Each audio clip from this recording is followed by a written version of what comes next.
In this video, I'll repot this nursery stock spruce that I've styled a few months ago. I'm repotting this tree to give it a fresh start in a granular substrate. Plus, I want to take a look at its roots, since I have no idea what shape they're in. Let's start by removing the pot.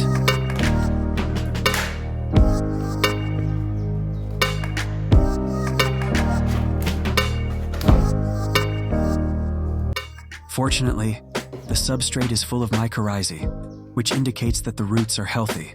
What I don't like, though, is the organic soil the tree was planted in. It retains too much moisture. I start by gently removing the soil to uncover the nebari, working from the base of the trunk outward in a radial pattern.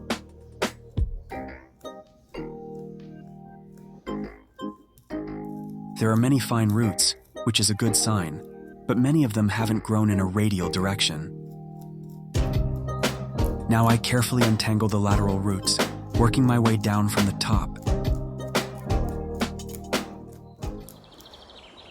It's important to always keep the roots moist when repotting, so the fine roots don't dry out. Now I prune the roots growing downward.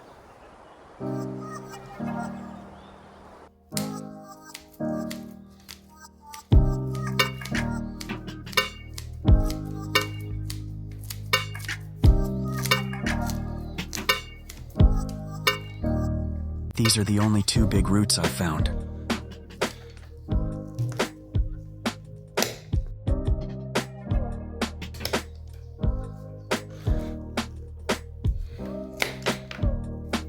I carefully prune the lateral roots that have grown too long.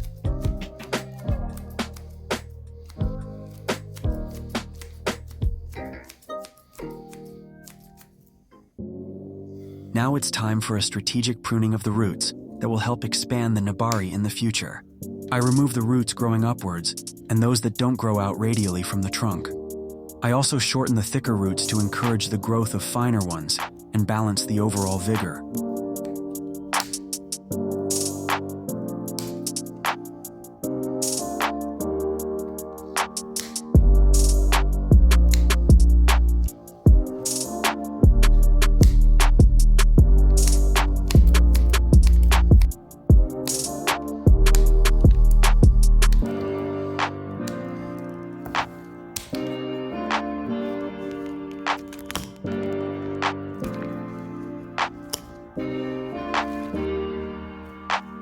I finished trimming the roots. Now it's time to place the tree in its new pot.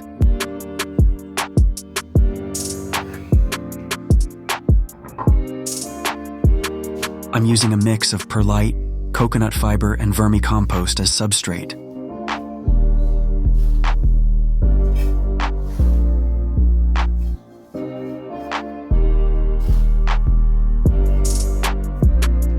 Now I'm adding rooting hormone to the substrate to encourage the growth of new mycorrhizae.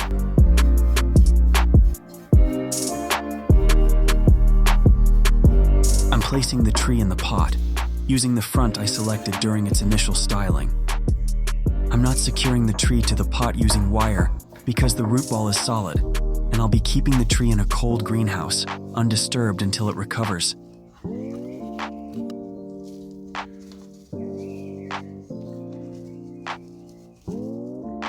I keep adding substrate until the roots are completely covered.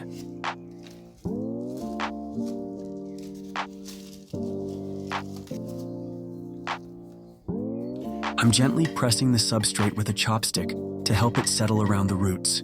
It helps to avoid air pockets that could dry out them.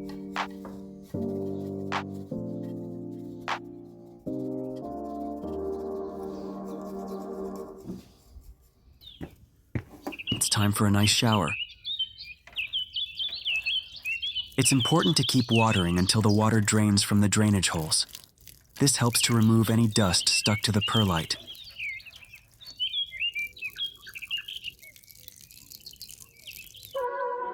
This is the final result.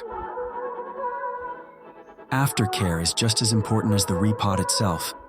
As mentioned earlier, I'll keep the tree in a cold greenhouse protected from the wind, temperature fluctuations, and any movements that could disturb root growth.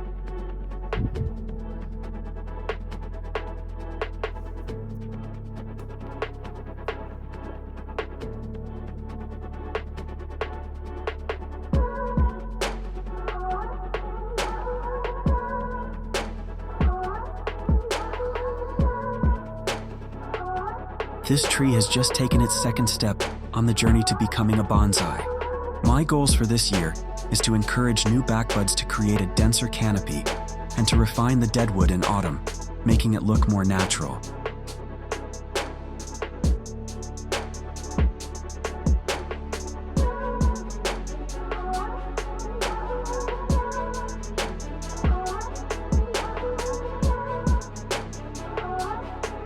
Thanks for watching. If you enjoyed this video, please leave a like and subscribe.